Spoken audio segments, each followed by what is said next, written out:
অবশেষে গ্রেফতার হয়েছেন মিল্টন সামাদ্দার। কিছুক্ষণের মধ্যে তাকে ডিবিতে নিয়ে আসা হচ্ছে। দর্শক, আপনারা জানেন যে গত কয়েকদিন আগে কালবেলাতে একটি মিল্টন সামাদ্দারকে নিয়ে একটি রিপোর্ট হয়েছিল এবং তারপর থেকেই কিন্তু ধারাবাহিকভাবে বেশ কিছু তার যে অপকর্ম সেগুলো উঠে আসা শুরু করেছিল এবং আজকে অবশেষে তাকে কিন্তু কিছুক্ষণ আগে গ্রেফতার করা হয়েছে।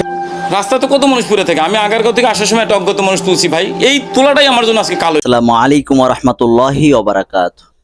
দর্শক মণ্ডলী, আপনাদের মাঝে খুবই গুরুত্বপূর্ণ ভিডিও নিয়ে হাজির হলাম। দর্শক, আপনাদের দেখাতে চলেছি খুবই গুরুত্বপূর্ণ ভিডিও। দর্শক, আপনাদের মাঝে আলোচনা করব মিল্টন সামাদ্দারকে নিয়ে। আসলে ব্যক্তি তিনি তাকে মাঝে মাঝে দেখা যেত যে তিনি ফেসবুকে ভিডিও দেখছি, তার ভিতরে দেখা যাচ্ছে তিনি হঠাৎ করে একটা অ্যাড আসতো, অ্যাডের ভিতরে তিনি বলতেন যে আমি এইভাবে অসহায় মানুষদের সেবা করছি। আসলে এতগুলো মানুষ, তাদেরকে তাদের ভরণ পোষণ করতে খুবই কষ্টকর হয়ে যাচ্ছে।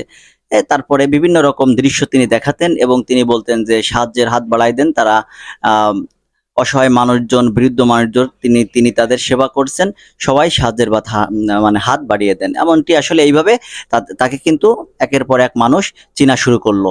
তাকে আসলে এক পর্যায়ে মানবতার ফেরিওয়ালা নামে আসলে খ্যাত অর্জন করলেন। কিন্তু শেষ পর্যন্ত আসলে কি পরিণত হলো? আসলে তিনি সত্যি কি এরকম যে অসহায় মানুষদের রাস্তা থেকে তুলে এনে তাদের কিডনি বিক্রি করে দেন? এটা কতটুকু সত্য আসলে এটা এখনো পর্যন্ত প্রমাণ হয়নি। কিন্তু তিনি ইতিমধ্যে গ্রেপ্তার হয়েছেন এবং তাকে আদালত তাকে 7 দিনের রিমান্ড দিয়েছেন। দর্শক, আমরা ভিডিওটি দেখব, ভিডিওটি দেখলে আপনারা অবশ্যই বুঝতে পারবেন। তাহলে চকে যে রিমান্ডে দেওয়া হয়েছে, এখন বর্তমানে তার কি পরিণতি এবং কি পরিস্থিতি, আমরা সেই ভিডিওটুকু দেখে আসলে অবশ্যই বুঝতে পারবো। তাহলে চলেন আমরা ভিডিওটুকু দেখে আসি এবং তাকে যে রিমান্ড দেওয়া হয়েছে সেই ভিডিওটুকু আমরা দেখবো। তাহলে চলেন সম্পূর্ণ ভিডিও দর্শকরা দেখে আসি। তার আগে আপনাদের অনুরোধ করতে চাই, যারা এখনো পর্যন্ত আমাদের চ্যানেলটি সাবস্ক্রাইব করেননি তারা অবশ্যই আমাদের চ্যানেলটি সাবস্ক্রাইব করবেন এবং লাইক করবেন ও শেয়ার করতে ভুলবেন না। মধ্যে তাকে ডিবিতে নিয়ে আসা হচ্ছে। দর্শক, আপনারা জানেন যে গত কয়েকদিন আগে কালবেলাতে একটি মিল্টন সামাদ্দারকে নিয়ে একটি রিপোর্ট হয়েছিল এবং তারপর থেকেই কিন্তু ধারাবাহিকভাবে বেশ কিছু তার যে অপকর্ম সেগুলো উঠে আসা শুরু করেছিল এবং আজকে অবশেষে তাকে কিন্তু কিছুক্ষণ আগে গ্রেফতার করা হয়েছে এবং ডিবিতে তাকে নিয়ে আসা হচ্ছে এবং কিছুক্ষণ পর ডিবি প্রধান হারুন রশিদ তিনি ব্রিফিং করবেন, তাকে গ্রেফতারের বিষয়ে নিশ্চিত করেছেন এবং ব্রিফিং এর মাধ্যমে তাকে সেই বিষয়গুলো নিয়ে কিন্তু জানানো হবে। আপনারা জানেন যে গত কয়েকদিন আগে কালবেলায় মিল্টন সামাদ্দারকে নিয়ে একটি রিপোর্ট হয়েছিল। মিল্টন সামাদ্দারের মানবিকতার আড়ালে যে ভয়ঙ্কর রূপ, সেই বিষয়গুলো নিয়ে কিন্তু তাকে নিয়ে নিউজ হয়েছিল এবং আমরা আমাদের কালবেলার যে রিপোর্টার তিনি আমাদের মধ্যে আছেন এখন, তার সাথে আমরা কথা বলবো যে মিল্টন সামাদ্দারকে নিয়ে আপনারা কালবেলাতে একটি রিপোর্ট হয়েছিল গত কয়েকদিন আগে। সেই রিপোর্টের পরেও কিন্তু আমরা দেখছি যেমনটা ধারাবাহিকভাবে তাকে নিয়ে আজকে আপনি একটি রিপোর্ট করেছেন। তো সর্বোপরি যদি আপনার কাছে জানতে চাই যে এই মিল্টন সামাদ্দার আসলে বিষয়ে। ধন্যবাদ। আসলে মিল্টন সামাদ্দার সম্পর্কে যদি বলতে চাই, আমরা দীর্ঘ অনুসন্ধানে যেটি পেয়েছি, উনি একদম ছোটবেলা থেকে ওনার জীবনের পরতে প্রতিটা স্টেজে, প্রতিটা ধাপে প্রতারণা করে এই পর্যন্ত এসেছে। একদম ছোটবেলা থেকে স্কুলে থাকতে টিচারকে মেরেছে, বাবাকে মেরেছে, তারপরে যাজকদের পিটিয়েছে, খ্রিস্টানদের চার্চ দখল করতে গেছে, শেষ পর্যন্ত এসে 2012 সালে মিল্টন হোম কেয়ার খুলেছে, তারপর 2014 সালে child and old age care নামে একটা সংগঠন খুলেছে এবং সেটি দিয়ে মানবতার আড়ালে আসলে তিনি এই ভয়ঙ্কর সব কাজকর্মগুলো করে যাচ্ছিলেন। আমরা গতকালকে আপনি যে রিপোর্টের কথা বলেছিলেন, আমরা পিছিয়ে গিয়ে আপনার যে পাইকপাড়া, উত্তর পাইকপাড়া, সেখানে গিয়ে আমরা আশ্রম যেটা, সেখানে গিয়ে আমরা সাধারণ মানুষের সাথে কথা বলেছি, অন্তত 100 মানুষের সাথে কথা বলেছি তার আশ্রমের আশেপাশে। তারা প্রত্যেকেই মিল্টন সামাদ্দারের দ্বারা কোনো না কোনোভাবে ভিক্টিমাইজ হয়েছে এবং আমরা খুঁজতে খুঁজতে আরো একজন ব্যক্তিকে পেয়েছি যিনি একসময় মিল্টন সামাদ্দারকে ইয়াবা সহ ভয়ঙ্কর সব মাদক সাপ্লাই দিতেন এবং তিনি নিজেই সেটি স্বীকার করেছেন আমাদের কাছে যে তিনি প্রতিদিন 15 থেকে 20টি করে ইয়াবা মিল্টন সামাদ্দারকে সাপ্লাই দিতেন এবং তিনি সবসময় আসলে মাদকাসক্ত থাকতেন এবং মদ পান করতেন। এরকম বিষয়গুলো আমরা পেয়েছি যারা ভুক্তভোগী। এবং ওইখানকার যে আশেপাশে যে 4-5টি বাড়ি আছে মিল্টন সামাদ্দারের আশ্রমের ঠিক আশেপাশে, ওই 4-5টির বাড়ির যে ভাড়াটিয়া বাড়িওয়ালা আছে তাদের সাথে আমরা কথা বলেছি। তারা প্রত্যেকেই বলেছে যে রাত যত গভীর হয়, রাত 12টা, 1টা, 2টার দিকে সেই আশ্রমের ভিতরে যারা অসহায় যে বৃদ্ধ মানুষগুলো আশ্রিত থাকে তাদেরকে বেধড়ক মারধর করা হয়, পেটানো হয়, যার চিৎকারে আশেপাশের লোকজন ঘুমাতে পারে না, এই ধরনের অভিযোগও করেছে স্থানীয় লোকজন। এবং এই বিষয়গুলো নিয়ে তারা এর আগে একাধিকবার আপনার যে মিরপুর মডেল থানা আছে সেই থানায় অভিযোগ দিয়েছিল এবং মিল্টন সামাদ্দার সবসময় রাজনৈতিক কয়েকজন ব্যক্তির নাম বলতেন যেটি তার স্থানীয়রা জানিয়েছেন এবং কয়েকজন প্রভাবশালী ব্যক্তির নাম বলতেন করতেন, পুলিশকেও হুমকি দিতেন, স্থানীয় মানুষজনকে হুমকি দিতেন, রাজনৈতিক ব্যক্তি থেকে শুরু করে সবাইকে।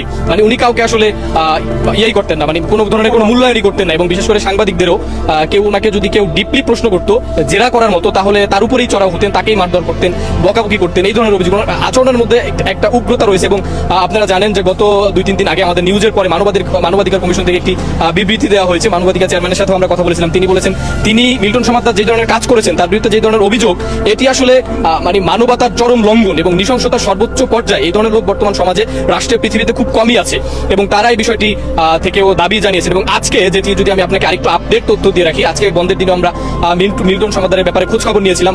তার বিরুদ্ধে আরো কয়েকটি গির্জা দখলের অভিযোগ উঠেছে। ধর্ম মন্ত্রণালয়ের স্বাক্ষর জালিয়াতি করে, এই ধরনের কিছু কাগজপত্র আমার কাছে আছে যে উনি ধর্ম মন্ত্রণালয়ের সিলস স্বাক্ষর জালিয়াতি করে গির্জাগুলোকে দখল করছে, গির্জার যাজকদেরকে পিটিয়েছে। এবং খ্রিস্টান যে সম্প্রদায় আছে, এই খ্রিস্টানদের প্রায় কয়েক ডজন ব্যক্তির সাথে আমার কথা হয়েছে আজকেও, তারা জানিয়েছে তারা ওই গির্জাগুলোকে দখল করতে মিল্টন সমাদ্দার এবং তার আরেক ভাই আছে লিটন সমাদ্দার, এই গং আপনার গির্জাগুলোকে দখল করে পুরো খ্রিস্টান সম্প্রদায়ের এক ধরনের নিয়ন্ত্রণ করতে চাচ্ছিল, যেটি এখন আমরা আসলে প্রকাশিত হয় না। এটি নিয়ে আমরা কাজ করছি, যাচাই বাছাই করছি।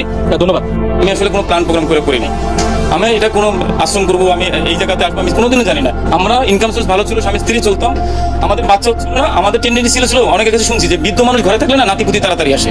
তো আমাদের আত্মীয়স্বজনের মধ্যে যদি কাউকে আনতাম, তখন যাওয়া যাবে, ঝামেলা হবে, মন কালাকালি হবে, বাড়ি চলে যাবে। তার জন্য করছি কি, আমরা রাস্তা থেকে একজন বয়স্ক মানুষ আছি। আসলে আমাদের উদ্দেশ্য ছিল আমাদের যেন বাচ্চা হয়। একটা বয়স্ক মানুষ ঘরে থাকলে নাতিপুতি তাড়াতাড়ি আসবে, এরকম একটা প্রবাদ আছে। তো রাস্তাতে কত মানুষ পড়ে থাকে, আমি আগারগাঁও থেকে আসার সময় একটা অজ্ঞাত মানুষ তুলছি ভাই, এই তোলাটাই আমার জন্য আজকে কালো হয়ে দাঁড়াইছে। এবং উনি আসার পরে আমার ব্যবসা বাণিজ্যের সুফল হয়েছে। আমার ঘরে আমার 2টা ছোট বাচ্চা, আপনি দেখলেন মাথা খারাপ হ্যাঁ 14 দিনের মাথা আপনার ভাবি সুসংবাদ দিচ্ছে যে আমার ঘরের বাচ্চা বা আমি প্রেগনেন্ট। তো সেই জায়গা থেকে আনার পর ওনাকে রাখতে পারছিলাম না, ওনার পায়ে একটা গ্যাংরিং ছিল, গ্যাংরিং এত গন্ধ, কেউ আমাদের বাসায় রিসিভ করতেছিল না। দেন আমরা একটা টিনশেড বাড়ি ভাড়া করে 3500 টাকা 2014 সালে রাখছি। দেন ওখান থেকে আসলে আমাদের মধ্যে ওনার আসার পরে যে সুফলটা পাইছি, আমার বকেয়া বেতন, বকেয়া টাকা পয়সা ফেরত পাইছি, আমার ঘরের মানে নাতি আসছে, মানে ছেলে আসছে, সব মিলে খুশিতে খুশিতে এই বন্ধ চলছে। দেন 2018 সালে 19 সাল পর্যন্ত গোপনই চালাইছি। যখন আপনারা জানলেন, আমি দিনে দিনে সেলিব্রিটি হয়ে গেলাম। ঠিক আছে, এখন তো প্রতি রাতেই কল্যাণপুরে child and old age care থেকে আর্তনাদের শব্দ পেতেন চারপাশের বাসিন্দারা। তারা বলছেন সেবার নামে অসহায় মানুষদের এনে নির্যাতন চালাতেন মিল্টন সমাদ্দার। দিনে সর্বনিম্ন 25 পিস ইয়াবা ছাড়া তার দিন পার হয় না বলে জানায় এক সময় নেশা পার্টনার তাপস। প্রতিষ্ঠানটির সাবেক পার্টনারের অভিযোগ, আয় ব্যয়ের হিসেবে মিল্টন বরাবরই স্বেচ্ছাচারী। বিস্তারিত সুমন তানভীরের প্রতিবেদনে। কাগজ আছে আমার কাছে না, সব কাগজ তো থাকবে না, সব কাগজ যেন থাকে বা সব কাগজ যেন আমি ব্যবস্থা করতে পারি, সেই জন্য বাংলাদেশের প্রশাসনের বারবার দ্বারস্থ হয়েছি আমি। নিজের বিরুদ্ধে ওঠা 800-র বেশি মরদেহ গোপন করার অভিযোগে বিভিন্ন মিডিয়ায় সংবাদ প্রকাশের প্রেক্ষিতে নিজ ফেসবুক পেজে এমন ব্যাখ্যা দেন আলোচিত চাইল্ড অ্যান্ড ওল্ড এজ কেয়ারের প্রতিষ্ঠাতা মিল্টন সমাদ্দার। আমার কেউ তাদের সেই কবরস্থ করার জন্য দায়িত্ব নেয় নাই। তবে রাজধানীর কয়েকটি কবরস্থান থেকে তার প্রতিষ্ঠানের নামে করা ডেথ সার্টিফিকেটে পরিচয়হীন মানুষেরও অস্তিত্ব মেলে, যাদের দাফন সম্পূর্ণ হয়েছে। তাহলে তার দাবি করা 900 মরদেহের বাকি 835 জনের তথ্য গেল কোথায়? দাফনে সমস্যা হলে স্থানীয় কাউন্সিলরের সঙ্গে যোগাযোগ করার কথা থাকলেও কতটা সে পথে হেঁটেছিলেন মিল্টন সমাদ্দার? সেই মানুষটা হইতে পারে অসহায়, রাস্তায় পড়ে থাকা। এখন সেই মানুষটাকে, কারণ এই দেশ তো 90% মানুষই মুসলমান, তো তাকে আইনে সে কিভাবে কবর দিতেছে, কোথায় সে কবর দিতেছে না চাপা মাটি দিতেছে, তো কেউ জানে না। আমার কাছে বা আমাদের কারো কাছে সেইগুলোর ব্যাপারে আসে না। নিজ প্রতিষ্ঠানে বা নিজ এলাকা বরিশালে বিভিন্ন সময়ে উত্তেজিত অবস্থায় দেখা যায় তাকে। 1, 2, 3 ঢাকায় জমি জিতে নিন 100% ক্যাশব্যাক সহ 20 কোটি টাকার পুরস্কার। মানবতা নিয়ে কাজ করা একজন মানুষের আচরণ এমন হবে কেন, সেটি নিয়েও অনুসন্ধান করে আরটিভি। কথা হয় কল্যাণপুর এলাকার অনেক বাসিন্দার সঙ্গে। সবারই অভিযোগ, ফেসবুকে সরব থাকলেও এলাকার মানুষের সঙ্গে ছিল তার বৈরিতা। কাউকেই পাত্তা দিতেন না মিল্টন। তার হাতে নির্যাতনের শিকার হয়েছে এমন মানুষও পাওয়া যায়। বিনা কারণে মারধর করছে। আমার মারছে, আমি জিগেছি বা আমার যখন মারতেছিল আমার ভিতর নিতে চান দে আমার মারছে, তখন আম্মা আরেকটা ছেলে হাত ধরছে। হাত ধরার পরে তো ওই আমার হাত ফালাই দিয়ে ও আমার মনে করেন যে 4-5টা ঘুষি মারছে। সুস্থ মস্তিষ্ক মানুষের দ্বারা এরকম কথাবার্তা পসিবল না। এলাকায় তো থাকতে হলে ময়মুরব্বী আছে, অন্যান্য সামান্য ব্যক্তির আছে, সে কাউকে গণা ধরে না, কাউকে গণা। তার একটাই কথা, আমার উপর মল পর্যন্ত হাত আছে, আমি এখন ফোন দিলে কাদের সাথে আমার ফোন ধরবে।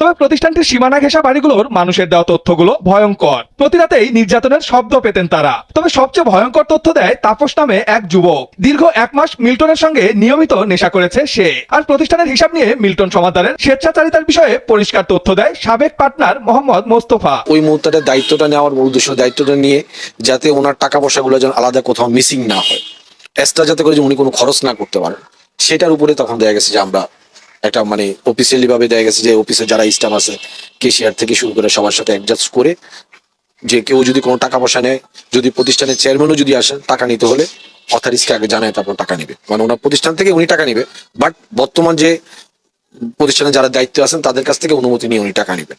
তো এই জিনিসটা আসলে ওনারা মেনে নিতে পারেনি, এটাতে আসলে দেখা গেছে ওনার প্রবলেম হয়ে দাঁড়াইছিল ফ্যামিলিগত ভাবে। তো যার কারণে ওইখান থেকে আসলে চলে আসে। একটা বৃত্ত মানুষকে হয়তো বা মারলে বা তাকে টর্চার করলে যেরকম একটা আওয়াজ হয় সেরকম আওয়াজ পেতাম আমরা বিভিন্ন ভাবে আওয়াজ পেয়েছি, টর্চারিং আওয়াজ ঠিক হয়। আমরা কিন্তু তাদের দেখাইছি, মিথ্যা কথা বলে লাভ নাই। সে যখন আমার অফার করছে, হ্যাঁ, অতএব আমি ধরেছে, ঠিক আছে, সেই কিন্তু কোথাও আমার দিচ্ছে। তারপরে সে আমার কয়েকদিন কন্টিনিউস ফোন করে বলতেছে, ভাই এটা আসো না, আচ্ছা গেলাম, হ্যাঁ, ভাই আমার একটু ম্যানেজ করে দাও না, আমরা কখনো 2 তলায় কখনো 3 তলায়, ঠিক আছে, কখনো তার অফিস শুনে, ঠিক আছে, তাদের বডিগার্ড অল টাইম এখানে আছে, সিসি ক্যামেরা আছে, 25 টাকা করে জিবার আনতো, 50 টাকা করে জিবার আনতো, আমি 25 টাকা করে এনে দিচ্ছি। মিথ্যা অভিযোগে মামলা করে মামলা উঠিয়ে নেওয়ার কথা বলেও এলাকার অনেক মানুষের কাছ থেকে টাকা আদায়েরও অভিযোগ পাওয়া যায় আলোচিত এই মানবতার ফেরিওয়ালার বিরুদ্ধে। মিল্টন সমাদরের বিরুদ্ধে যে অভিযোগটা ছিল আপনারা বলেছেন, তাকে আমরা আজকেই গ্রেপ্তার করেছি। তার বিরুদ্ধে অনেকগুলি অভিযোগ, এবং সে তার বাড়ি হলো বরিশালের উজিরপুরে। সে তার উত্থানটা হচ্ছে তার বাবাকে পিটিয়ে সে এলাকাবাসী তারে ধরে এলাকা ছাড়া করে এখানে এসে কিছুদিন শাহবাগে একটা ফার্মেসিতে কিছু কাজ করতো, সেখানে ওষুধ বিক্রি চুরি করার কারণে তাকে সেখান থেকে বের করে দেওয়া হয়। এরপরে সে একটা পর্যায়ে কিছু লেখাপড়াও করেন। সে মিঠু হালদার নামে একটা নার্স, যে নার্সিং মেয়ে যে পেশা নার্স, তাকে বিয়ে করে। বিয়ে করার পরে সে তখন তার স্বপ্নে আসলো সে ওল্ড অ্যান্ড চাইল্ড একটা কেয়ার সেন্টার সে স্থাপন করবে, এরকম একটা আসলো। তখন তার ওয়াইফকে নিয়ে সে মিরপুর এলাকায় একটা child and old age care নামে একটা প্রতিষ্ঠান খুলে, এখন সেখানে খুলে আসলে এই যে তার বাচ্চা শিশুদেরকে নিয়ে আসতো, আর বৃদ্ধ মানুষগুলি যারা সেখান থেকে মানে গরিব তাদেরকে নিয়ে আসতো। এরকমভাবে আপনারাও দেখেছেন বিভিন্ন মিডিয়াতেও, সোশ্যাল মিডিয়াতেও ভাইরাল হয়েছে, সেখানে এগুলি সে প্রকাশ হয়েছে এবং সে বলেছে যে আমরা সেখানে অপারেশন থিয়েটার আছে, সেখানে মানুষকে সে বিভিন্ন ধরনের সেবা দেয়। তাহলে অপারেশন থিয়েটার থাকে, হাসপাতাল থেকে, তারও তো লাইসেন্স থাকতে হবে, সে লাইসেন্স নেই। সে বেশিরভাগ কারণে না, সে রাতে লাশ দাপন করে। তখন তাকে জিজ্ঞাসাবাদ করা হলো যে আপনি রাতে লাশ দাপন করেন কেন? সে বলে যে আসলে না হলে তো মানুষ আমাকে বিভিন্ন প্রশ্ন করে, এটা সে উত্তর দিয়েছে। এবং বৃদ্ধা আশ্রমে বৃদ্ধদের চিকিৎসা দেওয়া হয় না বলে গণমাধ্যমে এসেছে, সেটাও তাকে জিজ্ঞাসা করা হলো যে আপনি যে 30-25 লাখ টাকা খরচ করেন, টাকা পান কোথায়? এবং নিজেই ডেথ সার্টিফিকেট তৈরি করে ডাক্তারের সিল স্বাক্ষর জাল করে সে নিজেই মিডিয়ার কাছে শেয়ার করেছেন। এবং আমরা এটাও জেনেছি যে সে ইতিমধ্যে 900 লাশ দাপন করলেও 835 সালের সম্পূর্ণ গরমিল কোনো ডকুমেন্টসে দেখাতে পারে নাই। এবং তাকে জিজ্ঞাসাবাদ করলে তুমি এগুলি লাশগুলির পিছনে তোমার কারণ কি, লাশগুলি তুমি রাতে দাপন করো এগুলি, তখন কোনো এক সময় দেখা যায় যে সেখানে পাশে একটা মসজিদ ছিল, সেখান থেকে প্রশ্ন উঠেছে যে কিডনির পাশে সেখানে রক্তের দাগ রয়েছে। তাহলে তার বিরুদ্ধে অজস্র অভিযোগ, যে অভিযোগগুলি আমরা তাকে জিজ্ঞাসাবাদ করব যে লাশগুলি রাতে কেন উনি দাপন করতেন। তার কাছে আমরা জিজ্ঞাসাবাদ করব, তিনি নিজে স্বীকার করেছেন যে ডেথ সার্টিফিকেটটা উনি নিজে কেন তৈরি করেন, ডাক্তারের সিল স্বাক্ষর উনি নেন না কেন। এবং সেটা একটা অনেকেই যারা তাদের অত একটা বাচ্চা শিশুকে দিয়েছে, অত বৃদ্ধ একটা মানুষ তার টর্চার দিয়েছে, যখন তার খোঁজ খবর নিতে গেছে তাকে সে সেখানে টর্চার ছেলে সে তাকে কিন্তু পিটিয়েছে। এরকম আমাদের অভিযোগ আমরা পেয়েছি। সবকিছু মিলিয়ে তার বিরুদ্ধে অজস্র অভিযোগ আমরা পেয়েছি। এবং সে এই টর্চার সেলে সে বলেছে তার 2টা আশ্রম রয়েছে, একটা হলো সাভার, একটা হলো সেখানে 500-700 লোক রয়েছে, কিন্তু সে খোঁজ নিয়ে জানা যাচ্ছে সেখানে 20-30 জন 40 জনের বেশি সেখানে লোক নেই। এবং আমাদের কথা হলো আমরা তাকে নিয়ে এসেছি এবং কিছু অভিযোগকারী রয়েছে, তারাও মামলা রুজু করবে। আমরা তাদেরকে রিমান্ডে এনে জিজ্ঞাসাবাদ করব যে কত সংখ্যক মানুষ তার এনে চিকিৎসার জন্য গিয়েছিল, কত সংখ্যক মানুষ মারা গেল, সে কি আসলে এই সকল তার তথাকথিত থিয়েটার মানে ইয়ার নামে সে সেখান থেকে সে যে স্থাপন করেছেন, সেখানে যে তার ভিতরে সে যে অপারেশন থিয়েটার, সেই অপারেশন থিয়েটারের মাধ্যমে সে সেখান থেকে কিডনি বিক্রি করেছেন কিনা, আপনারা যে অভিযোগটা করেছেন সেটা আমরা তদন্ত করব, এবং কেন সে নিজে ডেথ সার্টিফিকেট নিজেই স্বাক্ষর দিয়ে তৈরি করেছেন, ডাক্তারের স্বাক্ষর কেন নেন নাই সেটা আমরা খুঁজে বের করব, এবং বেশিরভাগ লাশ রাতে দাফন করলেন কেন, এবং তিনি দুটি আশ্রমের কথা বলে শত শত মানুষের রাখার কথা বলে সেখানে কোনো লাশ নেই, সবকিছু আমরা তদন্ত করে আমরা পরবর্তী পর্যায়ে আপনাদেরকে জানাবো যে আমরা তার বিরুদ্ধে এই অভিযোগগুলি আমরা পেয়েছি। এখন আমরা মামলা রুজু হওয়ার পরে আমরা রিমান্ডে এনে বাকি তথ্যগুলি আপনাদের জানাবো। আনন্দ ভাই, আমি আজকে মিরপুর মডেল থানায় গিয়েছিলাম ওনাদের কাছে জানতে যে এই যে মরদেহগুলো তিনি দাফন করেছেন, অনেকগুলোর ক্ষেত্রেই নাম পরিচয়হীন বা স্বজনরা ছিল না। এ ধরনের মরদেহ দাফন করতে গেলে জিডি এন্ট্রি করতে হয়, আপনার ফিঙ্গারপ্রিন্ট নেওয়ার একটি বাধ্যবাধকতা রয়েছে, যাতে পরবর্তীতে তার স্বজনরা আসলে সেই মরদেহটি খুঁজে পায়। তো মডেল থানায় আমরা গিয়েছিলাম, তারা বলেছেন যে একটি লাশের ক্ষেত্রেও এ ধরনের কোনো আইন তিনি মানেননি, অর্থাৎ তিনি নিজেই একটি আপনি এই ধরনের বিষয়গুলো মিডিয়াতে আসার কারণেই, জনমনে বিভিন্ন প্রশ্নের সম্মুখীনের কারণেই আমরা কিন্তু তাকে গ্রেফতার করেছি। এখন আমরা এই প্রশ্নগুলি উনি এই আইনগত প্রক্রিয়াগুলি সম্পন্ন করলেন না, রাতের অন্ধকারে উনি লাশগুলি দাফন করলেন এবং পরিবার পরিজন জানে না, তারা যখন জানতে যায় তাদের কেন তিনি পিটালেন, আমরা সবকিছুই তদন্তে নিয়ে আসবো। ভাই পরিষ্কার করবেন আমাদের নিউজের ক্ষেত্রে যে ওনার নামে একটা সাবেক থানায় মামলা ছিল, সেটাতে উনি জামিনে আছেন, আজকে উনি গ্রেফতার করেন, স্পেসিফিক কিসে গ্রেফতার করলেন আর আরেকটা কোথায় থেকে গ্রেফতার করছেন? তার বিষয়টা হচ্ছে যে আপনারা এই পাশে গ্রেফতার করছেন, তার চাইল্ড অ্যান্ড ওল্ড যেটা যে কেয়ার, সেখান থেকে সব কাগজপত্র তার স্ত্রীরা সরিয়ে দিচ্ছে, তো সেখানে এটা আমরা আমাদের তদন্ত টিম সেই কাজগুলি খোঁজ খবর নিচ্ছে, কাগজগুলি তার ওয়াইফকে আমরা জিজ্ঞাসাবাদ করব এবং কাগজগুলি আমরা উদ্ধার করব, এবং তার বিরুদ্ধে একাধিক অভিযোগ আমাদের কাছে আসছে, যে মামলা রুজু হবে, মামলা রুজু হওয়ার পরে আমরা রিমান্ডে আনবো। রিমান্ডে আনার পরে আপনারা যতগুলি প্রশ্ন করেছেন, আমরাও যে অভিযোগগুলি পেয়েছি সেগুলি পুঙ্খানুপুঙ্খ তদন্ত করা হবে, এবং আমি মনে করি সে যদি সত্যিকার ভাবে এরকম কাজগুলি করে থাকে, জঘন্য অপরাধ, তাকে ছাড় দেওয়া হবে না। আমরা এখন মামলা কপি আমরা পেয়েছি, আমরা তার বিরুদ্ধে একদিকে তো মানব পাচার, অন্যদিকে তার বিরুদ্ধে যে বাচ্চা শিশুদের উপরে যে হামলা, এবং আত্মীয় স্বজন গেলে যে তাদের উপরে মারপিট, এবং বিভিন্ন জায়গাগুলোতে উনি যে টর্চার সেল বানিয়েছেন, সবকিছুই তার মামলার মধ্যে আসবে। কয়েক কোটি টাকার তথ্য এর মধ্যে এবং সে আমরা সবকিছুই তদন্তে নিয়ে আসবো।